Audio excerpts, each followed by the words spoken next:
नमस्ते बच्चों, कैसे हो आप सब। आज हम पढ़ेंगे एक पोएम लिटिल बाय लिटिल, जो कि क्लास 3rd की है। यह कविता में एक बीज के बारे में बताया गया है। ये जो बीज होता है वो जमीन में गड़ा हुआ होता है और धीरे धीरे बढ़ता है। एक बीज में से एक बड़ा सा पेड़ बन जाता है। तो चलिए बच्चों, पढ़ते हैं इस पोएम को little bye little. Little by little, an acorn said as it slowly sank in its mossy bed. इसमें एक एकॉर्न के बारे में बताया गया है। एकॉर्न यानी कि बीज, वो धीरे धीरे बढ़ रहा होता है जमीन में। I am improving every day hidden deep in the earth away. वो बोलता है, मैं धीरे धीरे इम्प्रूव हो रहा हूँ, धीरे धीरे बढ़ रहा हूँ, मगर मैं छुपा हुआ हूँ जमीन के नीचे। Little by little each day it grew, little by little it sipped this dew. फिर वो बोलता है, मैं बड़ा हो रहा हूँ धीरे धीरे करके, और मैं धीरे धीरे करके पानी की एक एक बूंद को पीता जा रहा हूँ। ये था हमारा पहला स्टांजा। इसमें एक एकॉर्न के बारे में बताया गया है, वो धीरे धीरे बढ़ रहा होता है। वो बोलता है, मैं धीरे धीरे इम्प्रूव हो रहा हूँ, धीरे धीरे बढ़ रहा हूँ, मगर मैं छुपा हुआ हूँ जमीन के नीचे। फिर वो बोलता है, मैं बड़ा हो रहा हूँ धीरे धीरे करके, और मैं धीरे धीरे करके पानी की एक एक बूंद को पीता जा रहा हूँ। Downward it sent out a thread like root, up in the air sprang a tiny shoot. फिर वो बोलता है, जब मैं नीचे की तरफ होता हूँ तो मेरी जो जड़ें होती है वो धागे की तरह बड़ी होती है। Day by day and year by year, little by little the leaves appear. और दिन गुजरते हैं, साल गुजरते हैं, और धीरे धीरे मुझ पर पत्तियां भी आने लगती है। And the slender branches spread far and wide till the mighty oak is the forest pride. फिर और जब टाइम बीतता है तो मेरी शाखाएं आने लगती है, और वो बहुत बड़ी बड़ी होकर इधर उधर फैलने भी लगती है। और एक टाइम के बाद मैं बहुत बड़ा ओक का ट्री बन जाता हूँ और पूरे जंगल में बहुत गर्व से खड़ा रहता हूँ। ये दूसरे स्टांजा में बीज बोलता है कि जब मैं नीचे की तरफ होता हूँ तो मेरी जो जड़ें होती है वो धागे की तरह बड़ी होती है, और जब मैं ऊपर की तरफ जाता हूँ तो मेरा पेड़ का तना है वो बन जाता है। और दिन गुजरते हैं, साल गुजरते हैं, और धीरे धीरे मुझ पर पत्तियां भी आने लगती है। फिर और जब टाइम बीतता है तो मेरी शाखाएं आने लगती है, और वो बहुत बड़ी बड़ी होकर इधर उधर फैलने भी लगती है। और एक टाइम के बाद मैं बहुत बड़ा ओक का ट्री बन जाता हूँ, और पूरे जंगल में मैं बहुत गर्व से खड़ा रहता हूँ। बच्चों, ये थी आपकी पोएम लिटिल बाय लिटिल। अब हम करेंगे इसके word meanings. Word meanings.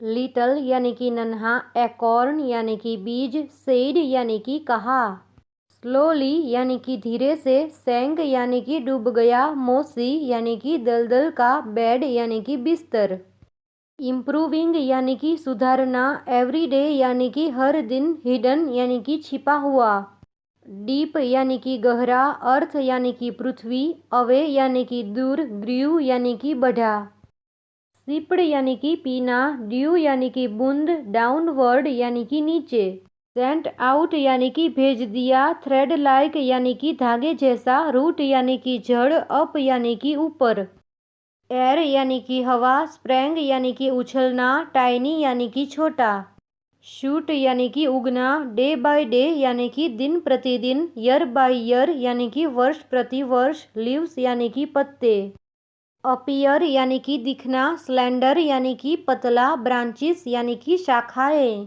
Spread यानी कि फैलाना, फार यानी कि दूर, वाइड यानी कि चौड़ा, माइटी यानी कि ताकतवर, ओक यानी कि ओक, फॉरेस्ट यानी कि जंगल, प्राइड यानी कि गर्व। तो बच्चों, ये थे आपके वर्ड मीनिंग्स। अब हम करेंगे टेक्स्ट बुक सॉल्यूशंस और question answer. Text book solutions. Reading is fun. Question first. Name the tree that the acorn grows into. वो बीज बड़ा होकर क्या बनने वाला है, उस पेड़ का नाम बताइए। आंसर है ओक ट्री, ओक का पेड़। Question 2, what things does a seed need to grow? एक बीज को उगने में किसकी आवश्यकता होती है? आंसर है a seed needs soil, moisture, air and sunlight to grow. Question 3, how many describing words can you find in the poem? आप इस कविता में से कितने वर्णनात्मक शब्दों को ढूंढ सकते हैं? आंसर है little, mossy, each, deep, thread like, tiny, slender, mighty. ये वर्ड्स आप अपनी बुक में लिख लीजिए। Talk time. Question first, look at the two pictures. दो चित्रों को देखो।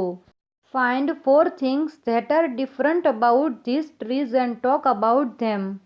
4 चीजें ऐसी बताओ जो ये दो पेड़ों में अलग हो। एंड टॉक अबाउट देम, और इसके बारे में बात करो। आंसर है 4 things that are different about this trees. दो पेड़ों में 4 चीजें अलग है। फर्स्ट है tree A is happy while tree B is sad. A tree है वो खुश है और बी ट्री है वो उदास है। दूसरा है tree A is getting everything that it needs to grow properly while tree B is not getting this things. A tree को वो सब कुछ मिल रहा है जो उसके उगने में सहायता करता हो। बी ट्री को वो चीजें नहीं मिल रही। तीसरा है tree A is able to give us several useful things as shown in picture first. Tree A हमें उपयोगी चीजें दे सकता है। ट्री बी हमें कुछ भी नहीं दे सकता। चौथा है one can breathe fresh air under tree A but not under tree B. Tree A के नीचे ताजी हवा मिल सकती है पर ट्री बी के नीचे नहीं मिल सकती। Let's write. Question first, look at picture first, right 3 sentences on what the trees give us. पहला चित्र देखिए। पेड़ हमें क्या दे सकते हैं, उसके 3 वाक्य लिखिए। आंसर है पहला, the trees gives us fresh air to breathe. पेड़ हमें सांस लेने के लिए ताजी हवा देते हैं। They give us fruits and vegetables. वे हमें फल और सब्जियां देते हैं। They give us valuable टाइम्बर। वे हमें कीमती इमारती लकड़ी देते हैं। Question 2, now look at picture 2। अब दूसरा चित्र देखो। Write 3 sentences on how we harm the trees. हम पेड़ों को कैसे नुकसान पहुंचाते हैं, उसके 3 वाक्य लिखो। आंसर है पहला, we cut wood from trees for our needs. हम पेड़ों की लकड़ियां हमारी ज़रूरत मुजब से काटते हैं। दूसरा है we cause pollution by destroying trees. हम पेड़ों को काट के प्रदूषण फैलाते हैं। तीसरा है we force birds and animals to go away by cutting trees. हम पेड़ों को काट के पक्षियों और जानवरों को जाने के लिए मजबूर करते हैं। Question 3, these words describe parts of a tree. ये शब्द पेड़ के भागों के बारे में है। Write them in the given space. उनके बारे में इन खाली जगहों में लिखिए। पहला है स्टेम। स्टेम यानी कि तना। It helps the tree to stand upright.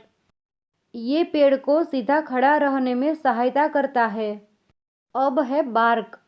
Bark यानी कि छाल। Outer covering brown coloured of a tree. पेड़ को बाहर से कवर करती है।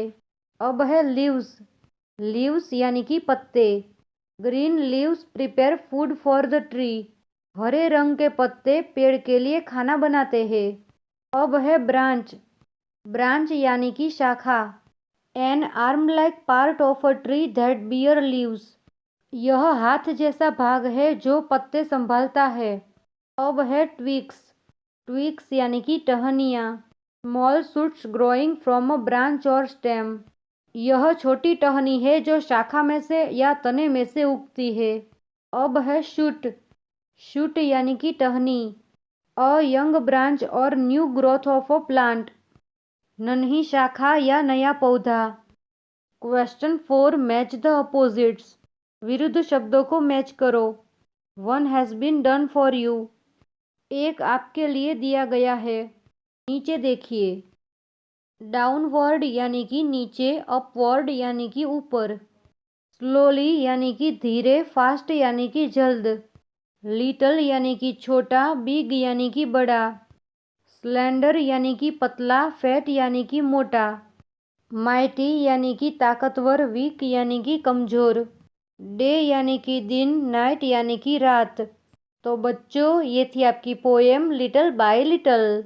हमने पूरी पोएम पढ़ी, इसके वर्ड मीनिंग्स किए और एक्सरसाइज भी की। ये वीडियो मैंने प्लेलिस्ट में डाली हुई है CBSE NCERT क्लास 3 हिंदी में। दोस्तों, मेरी यूट्यूब चैनल KMP एजुकेशन को सब्सक्राइब करें, मेरे वीडियोस लाइक करें और अपने दोस्तों के साथ शेयर भी करें और बेल आइकन को प्रेस करना मत भूलिएगा दोस्तों, ताकि नए वीडियो की नोटिफिकेशन आपको मिलती रहे। वीडियो देखने के लिए धन्यवाद। Bye bye friends.